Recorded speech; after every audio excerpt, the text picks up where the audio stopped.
Welcome to your sleep story.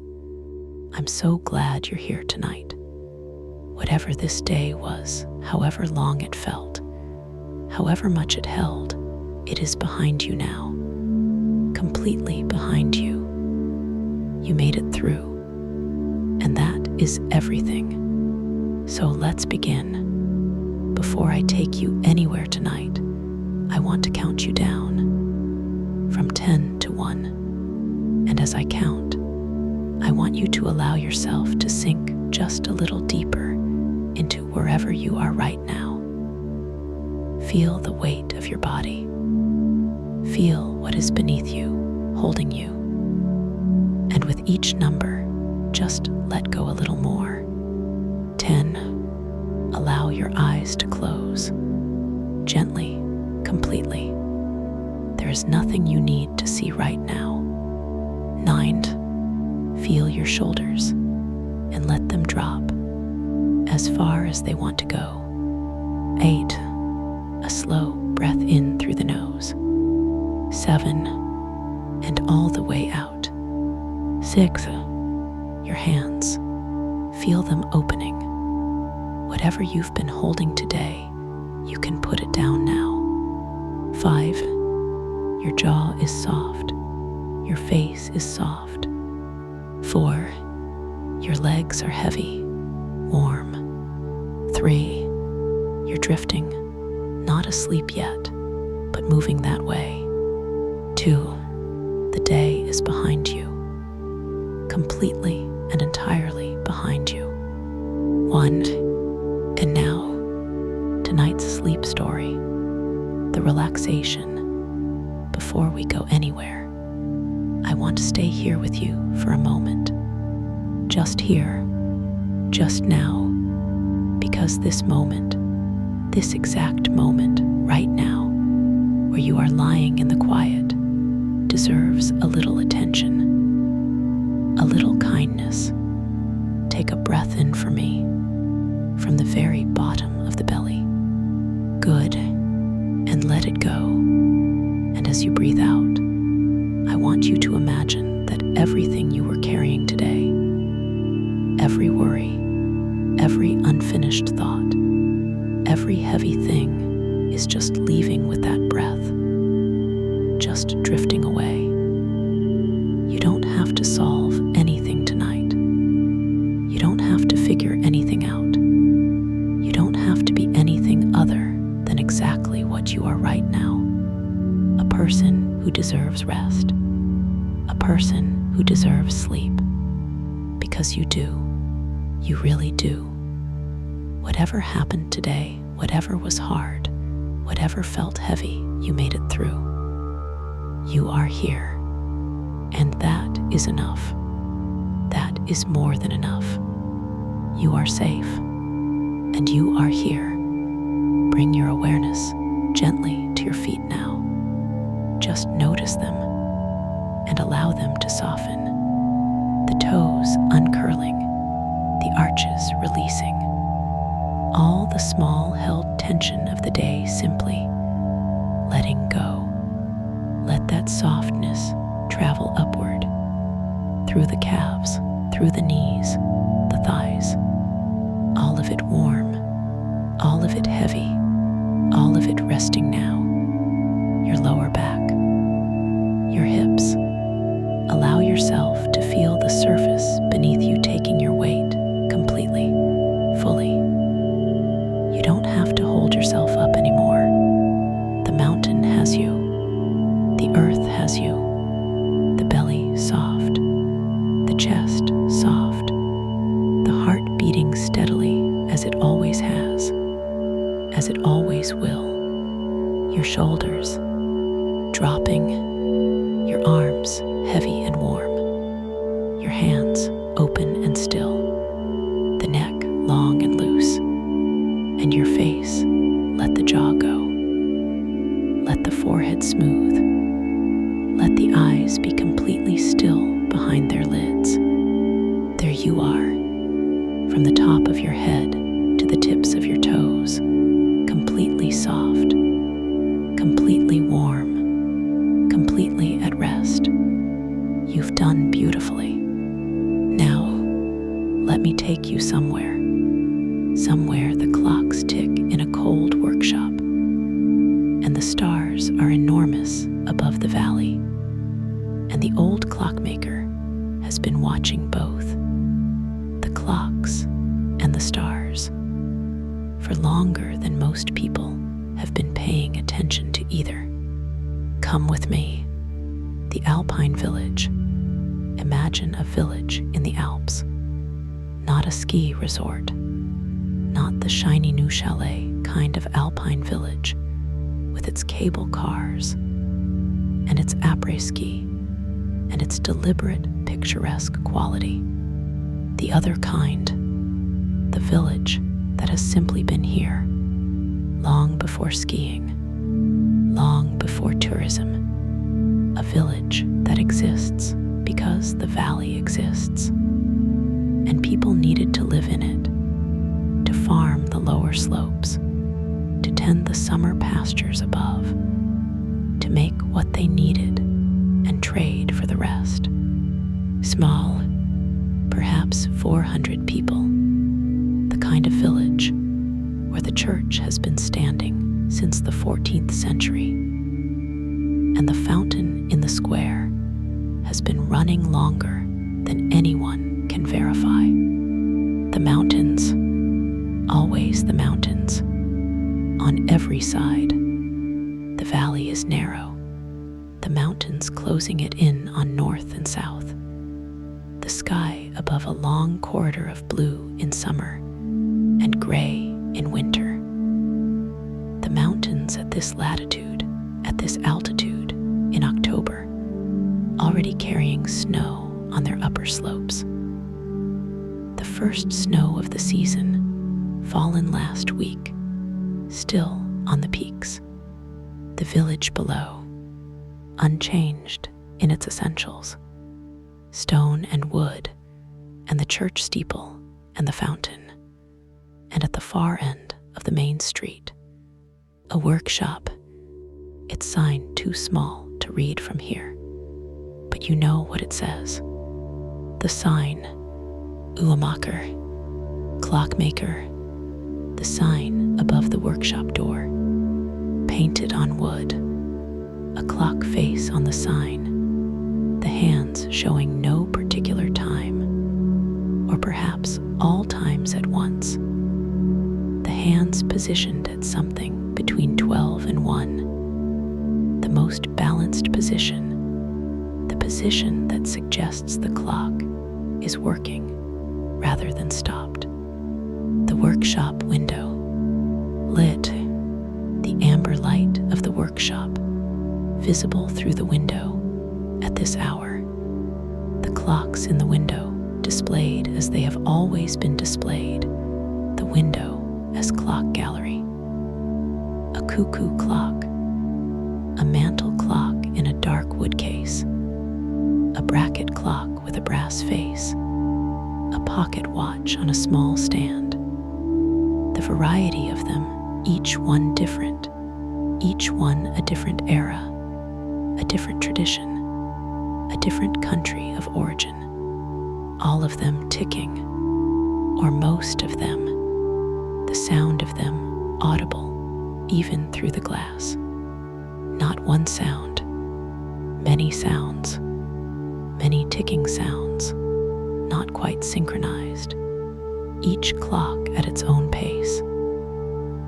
The slight differences between them creating a texture rather than a single beat, the texture of time. Inside the workshop, you push the door, the bell above it, a small brass bell, not the bell of Oliver's bookshop, not the bell of the Lavender Inn, its own bell, a higher pitch, a more precise sound, the clockmaker's bell, the warmth inside, not great warmth. The workshop is not warm like the Gasthof-Weiss or the Cachalofen's embrace. It is cool, actually. The workshop deliberately kept slightly cool because mechanical clocks run better in cool air. Their lubricating oils maintaining the right viscosity, their metals contracting less, but not cold, comfortable. The smell, oiled, the particular thin oil of the Clockmaker, not cooking oil, not motor oil. The watchmaker's oil, the finest grade, applied with a needle to the pivots and the escapement jewels and the tiny mechanisms of the clock's interior. A faint smell, almost not there, but present once you know to notice. And metal, the clean smell of machined brass and steel. And wood, the wood of the clock cases, the walnut and the cherry and the oak, and the mahogany of 100 different clocks in various states of repair. And the ticking, so many ticking, Elias. His name is Elias. He is 71 years old. He has been working in this workshop for 44 years. Before him, his father, Joseph. Before Joseph, his grandfather, Fritz. 3 generations of the same family in the same workshop, at the same bench, under the same sign. Clockmaker. Elias is the last. His son is in Zurich, an engineer, a good one, good with his hands, the hands that come from the clock-making lineage, but not a clockmaker. The workshop will not pass to him. Elias thinks about this sometimes, not with bitterness, with something more like acceptance. The workshop has served its time. 3 generations, 112 years since his grandfather opened it. The clocks he repairs will outlast the workshop that repaired them. That is fine. The clocks will find other workshops, other hands. He is at the bench now. A clock before him, a bracket clock, its case open, the movement exposed. His loop in his eye, the watchmaker's loop, magnifying the tiny landscape of the clock's interior. He is looking at the escapement. The clocks, they surround him on every surface. The workbench covered in the parts of clocks in various stages of disassembly. Mainsprings on their winders. Gear trains laid out in sequence. The cogs and the wheels and the bridges and the plates of movements taken apart for cleaning. The shelves, finished clocks waiting to be collected. Clocks brought in, but not yet started. Clocks that have been here for years, the ones whose owners moved away, or died, or forgot. The clocks that Elias has maintained anyway. Because they are here, because they should be running, because a clock that is not running is not a clock. It is just an object. The clocks run, all of them that can. He winds them every morning, the ones that need winding. Every week, the ones that run longer. The routine of the workshop, the winding that begins each day. The way Miriam's first task is to trim the wicks. The way Haruto's first task is to sweep the path. The ticking, the sound of the workshop. Many clocks, many voices, not in unison, each one its own pace, but together making something, the combined ticking that is the sound of this workshop, that Elias has been hearing for 44 years, that he does not hear anymore, but would notice immediately if it stopped. The escapement. He is looking at the escapement of the bracket clock. The escapement, the most important part of any mechanical clock, the mechanism that controls the release of energy, the mainspring's stored energy, which without the escapement would unwind all at once, and the clock would spin wildly for a moment and stop. The escapement meters the energy, releases it in small, controlled increments. Tick, the escape wheel turns one tooth. The pendulum swings one way. Tock, the escape wheel turns back. The pendulum swings the other way. The energy metered, the time measured. Tick-tock, tick-tock. Each tick a small, controlled release. Each tock a small, controlled release. The escapement is why a clock measures time, rather than simply consuming energy. The escapement is the clock's wisdom. Elias examines it. The pivot in the palette fork, slightly worn. This is why the clock has been losing time. The wear changing the geometry of the escapement by fractions of a millimeter. The fraction of a millimeter that is the difference between keeping time and losing it. He sees this. He will correct it. Tomorrow, tonight, he is simply looking. The way Arthur looks at the sea. The way Miriam looks at the finished bowl. Simply receiving what the looking gives. The telescope in the corner of the workshop. A telescope. This is the unexpected thing. Not large, not an observatory instrument. A portable refractor telescope on a wooden tripod. Its tube perhaps a meter long. The brass of it worn where the hands have gripped it over the years. Old. The telescope is older than the workshop.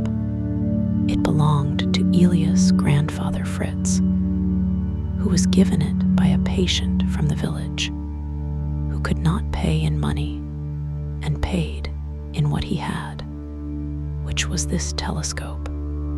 Fritz had never looked through a telescope before. He looked through this one. He saw the moon. He spent an entire night at his workshop door, looking at the moon. He was 43 years old when he saw the moon properly for the first time. He never stopped looking. He passed the telescope to his son Joseph, Joseph to Elias. 3 generations of clockmakers, 3 generations of stargazers, both watching time, the clocks marking time from inside, the stars marking time from outside. Both. The connection. Elias has thought about this for 44 years. The connection between the clocks and the stars.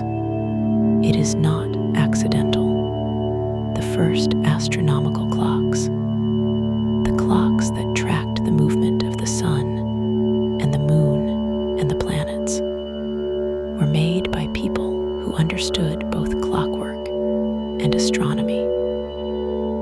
The mechanism that measures the turning of the earth is built on the same principles as the mechanism of a clock.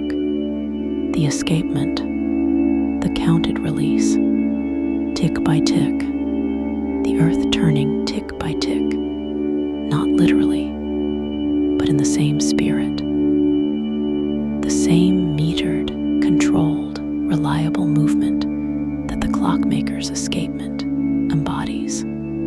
Time is one thing, whether it is measured by a pendulum or by the movement of a star across the sky. clockmaker and the astronomer, both measuring, both trying to understand what time is, both failing in the end to fully answer the question, but failing usefully. The clocks getting better, the measurements getting more precise, the question remaining. Elias finds this comfortable. The question remaining. It means there is always more to know, always more to look at, both on the bench and above the village. Outside, Elias puts down his loop.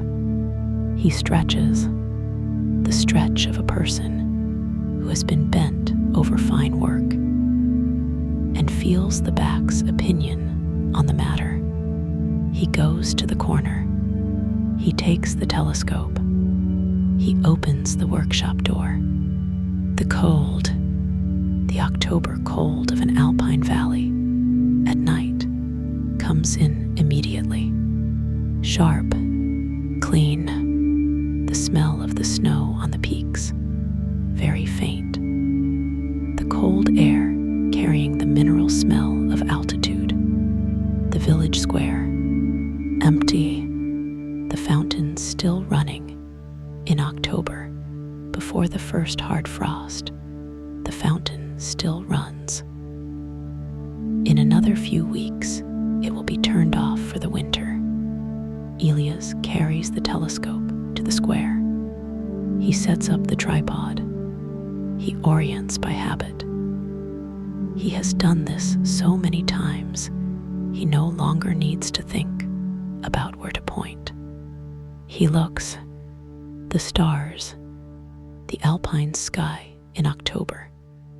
No light pollution. The village has no industry, no commercial district, no ring of streetlights. The lights of 400 houses do very little to the sky above a deep Alpine valley. The stars, as they are above the Sahara, almost the mountain horizon limiting the view. The sky, not the full dome of the desert, but the corridor of the valley, the mountains cutting the view on north and south, but the sky directly above, and the sky to the east and west along the valley's axis. This sky is the full Alpine sky, dense with stars, the Milky Way, the structure of it, the same Milky Way that Yosef sees from the dunes, that the floating cloud revealed, that Clara's small star belongs to. From this valley, this particular corridor of sky, Elias has been looking at it for 44 years. He knows it, not scientifically, intimately, the way a person knows a face they have looked at for 44 years, the way a person knows a river they have walked beside, the way a person knows the mountains that surround them, by being in its presence, faithfully, for a very long time.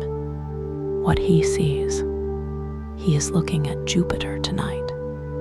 Jupiter is well placed this month, high in the southern sky, bright, the brightest thing in the sky except the moon, which is not up tonight.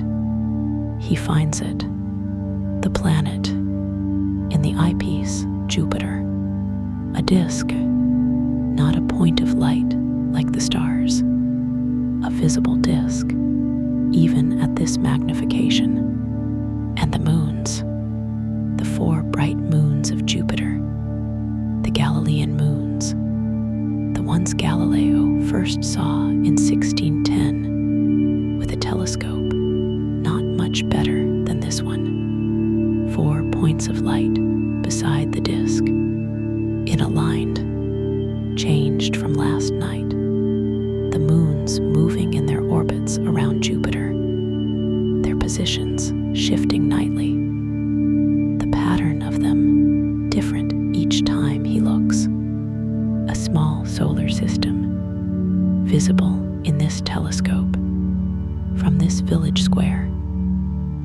October night. He looks at it for a long time. He does not rush. He has learned 44 years that the longer you look at something through a telescope, the more you see. The eye adapting, the brain adapting, the image improving. He looks, the moons of Jupiter, moving, even now, in their orbits, while he watches RTRNING. At 11 o'clock, he brings the telescope back inside. The cold has found him. The Alpine cold is not negotiated with. He packs the telescope away. He closes the workshop door. The warmth, such as it is, returns around him. The clock's ticking. He stands for a moment in the workshop. The clocks all around him. The smell of oil and metal and wood. He looks at the bracket clock, the escapement with its worn pivot. Tomorrow, he will fix it tomorrow. He picks up his loop. He puts it down. Not tonight. Tonight the work is done. He makes tea in the small room at the back. The same configuration as every workshop in these stories. The kettle, the mug, the chair. He sits. He drinks the tea. He thinks about Jupiter's moons, their positions tonight. He makes a small note in the notebook he keeps for this. Not a scientific notebook, a personal one. The dates, the weather, what he saw, what he noticed. 44 years of notebooks. On the shelf, the record of his looking. What ELIAS knows. He knows time, or he knows more about time than most people. He knows that time is not the thing we experience it as. Not a river flowing from past to future. Not a progression from one moment to the next. The physicists. He has read the physicists over the years, the ones who try to explain what time actually is. The physicists say things about time that the clocks on his bench seem to confirm and also to deny. Time can be measured. The clocks prove this. But what is measured? What is time apart from its measurement? He does not know.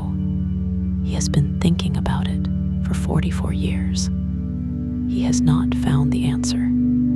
He finds this not frustrating, interesting, the question that does not resolve, the way the stars do not resolve. The more you look, the more there are. The telescope showing not fewer mysteries, but more.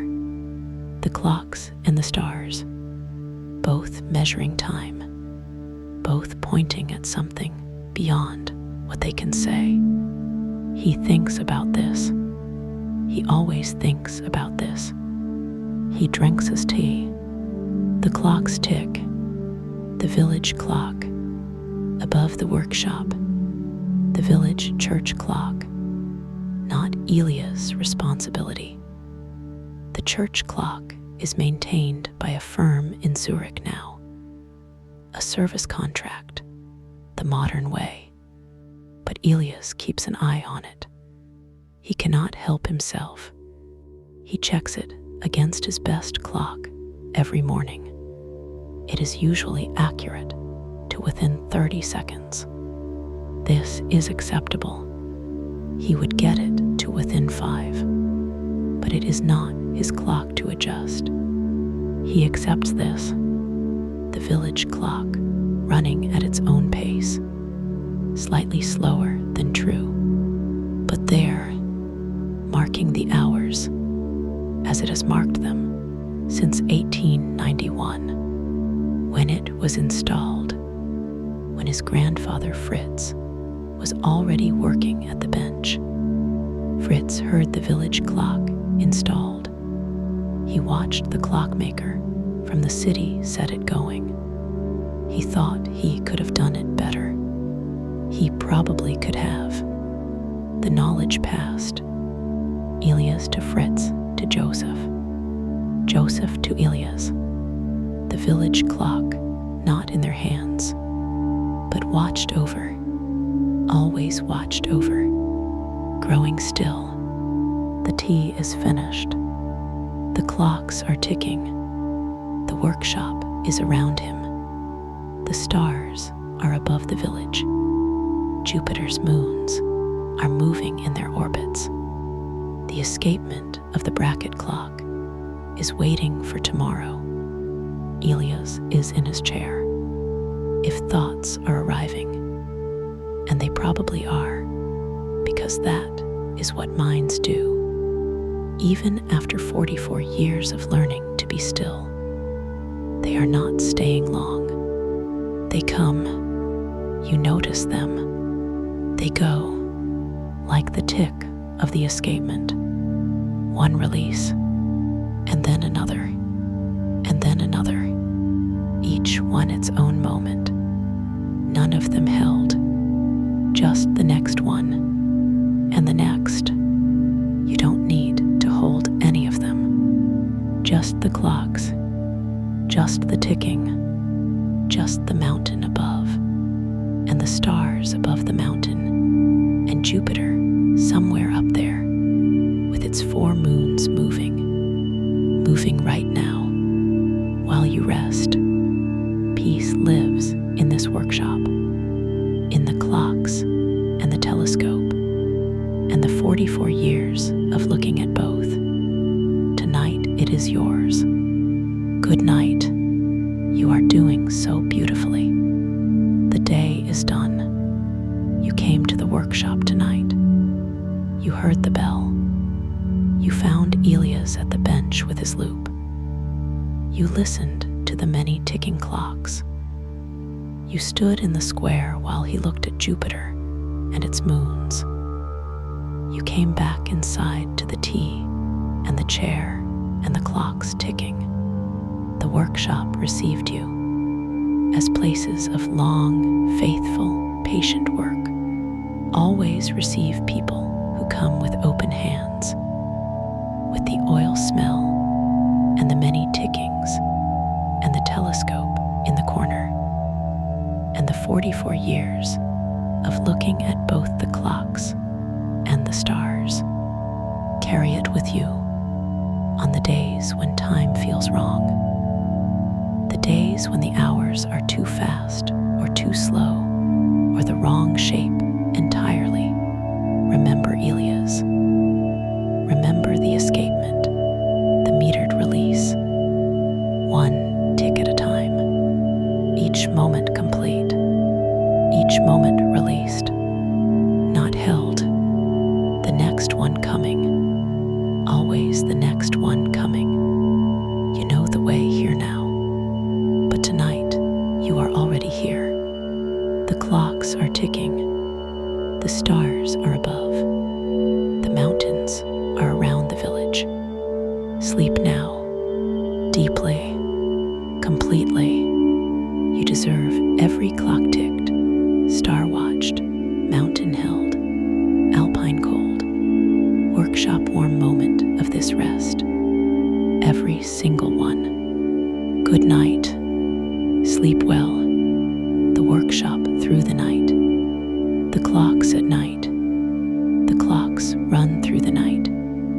Of course, this is what they do. They do not stop because the workshop is dark. They do not slow because Elias is asleep. They continue, the mainsprings turning their gear trains, the escapements metering the release. Tick-tock, tick-tock, all night, each clock its own pace, the slight differences between them, the clocks not quite synchronized, each running at its own rate, rate it was set to by Elias' hand, creating the texture of the workshop's night sound. Many tickings, not quite together, not quite apart, a music without a score, the music of measured time, filling the dark workshop all night while Elias sleeps.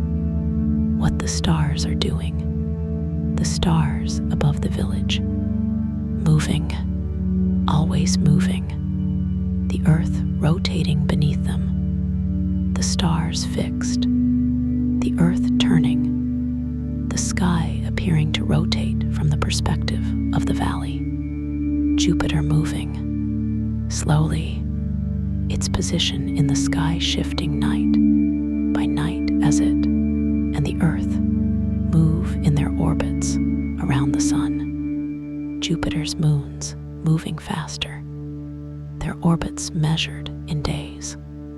The innermost one, Io, making its full orbit in less than 2 days.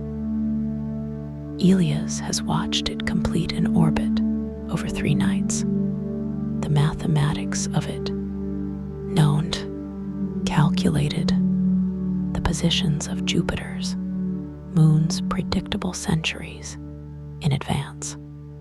And yet, looking at them, knowing the calculation, and looking at the actual light, the actual points of light beside the disk, something else entirely. The calculation and the looking are not the same thing. Elias knows this. He has always known this. The numbers do not replace the seeing. The seeing is the point. The village at night, the Alpine village at midnight, asleep, 400 people, in their houses, under their duvets, the cachalofen warm in the gas stove. In this village, there is a small gas stove, the same kind as the gas stove Weiss of Anna, the same tiled stove, the same warmth, the fountain in the square, still running, in another few weeks, silent for winter, but tonight running, its sound the only sound in the village at this hour. The fountain and the clocks in the workshop, audible through the workshop walls, just barely. If you are standing in the square at midnight, the fountain and the clocks, the water and the time, both measured, both passing, the village sleeping through it. Fritz's notebooks on the shelf above the bench. The notebooks, not just Elias, Joseph's notebooks too, and Fritz's, the oldest, their covers dark with age, their pages fragile, the ink of Fritz's handwriting brown and faded. Fritz's first notebook, the entry for the first night he looked through the telescope. March 14th, 1923. The patient brought me a telescope today in lieu of payment. I looked at the moon tonight. I have never truly seen the moon before. I am 43 years old, and I have never truly seen the moon. He wrote more.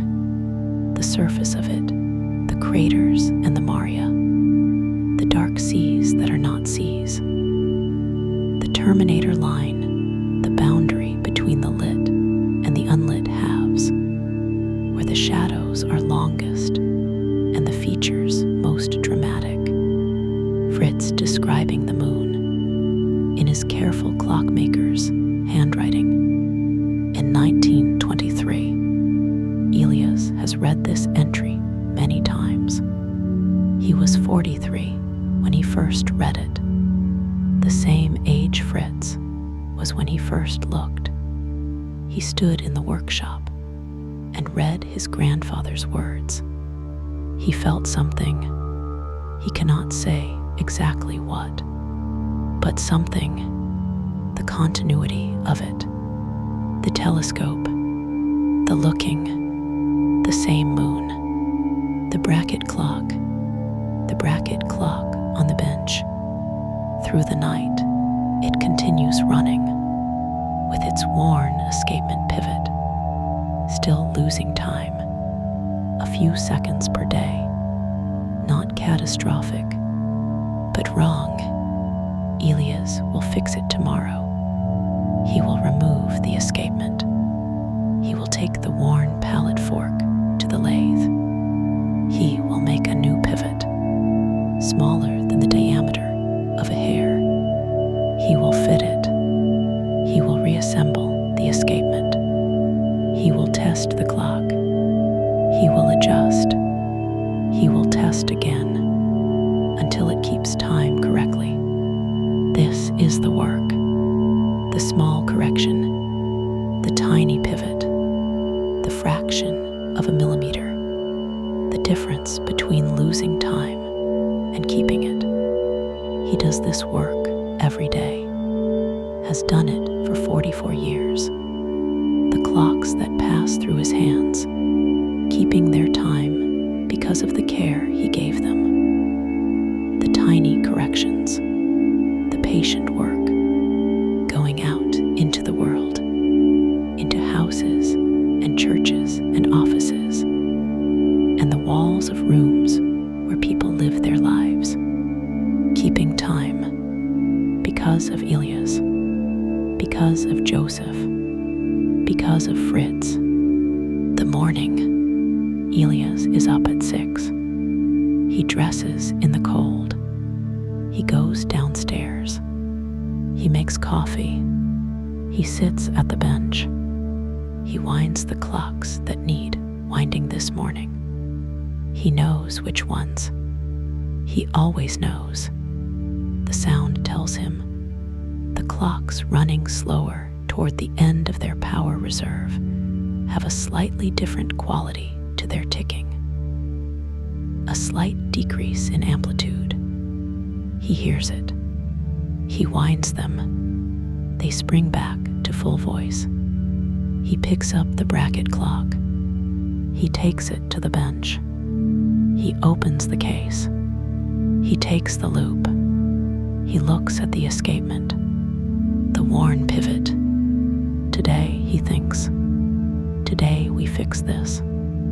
Outside the workshop window, the valley in the early morning, the mountains, the snow on the peaks, the light finding the high slopes before it finds the valley floor, the village still and cold, the fountain still running, the stars still there, very faint, the dawn finding them, making them disappear, one by one, into the light.